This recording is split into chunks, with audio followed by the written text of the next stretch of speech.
बिस्मिल्लाहिर्रहमानिर्रहीम।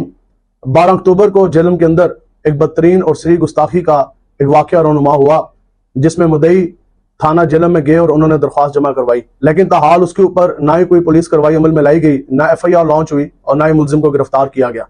आज कई दिन गुजर जाने के बाद वो मुद्दई हमारे पास आए, हमसे उन्होंने मुलाकात की। उस गुस्ताखी के मुतल्लिक जो वॉइस नोट है वो भी हमारे पास मौजूद है, जिसमें सरी गुस्ताखी कलमात का इस्तेमाल किया गया। यहाँ बहुत बड़ा ये सवाल पैदा होता है कि जब पुलिस के नोटिस में ये सारे मामलात और in written black and white में जब उनको एक एप्लीकेशन दी गई, इसके बावजूद पुलिस की तरफ से कुछ भी ना करना, ये बहुत बड़ा एक सवालिया निशान है। और इस इंतहाई हसास तरीन मामले को इस तरह गफलत और लापरवाही की भेंट चढ़ाना, यह भी बहुत बड़ा एक जुल्म अजीम है।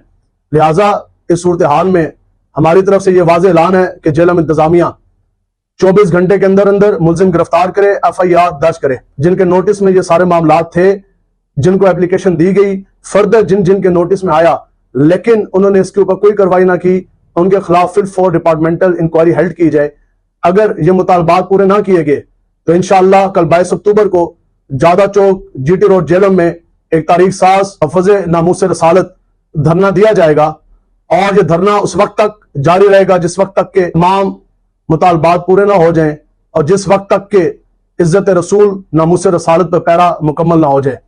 जेलम इंतजामिया और इदारे हमारी रवायात और हमारी तरबियत से और हमारी कॉल से भी बखूबी वाकिफ हैं। लिहाजा तमाम कारकुनान नामूस रसालत की पहरेदारी के लिए मैदान लगाने के लिए तैयार हो जाए। ताजदार खत्म नबुव्वत जिंदाबाद जिंदाबाद जिंदाबाद। मन सब्बा नबीजन फक्त लो हो लब्बैक लब्बैक लब्बैक या रसूलल्लाह।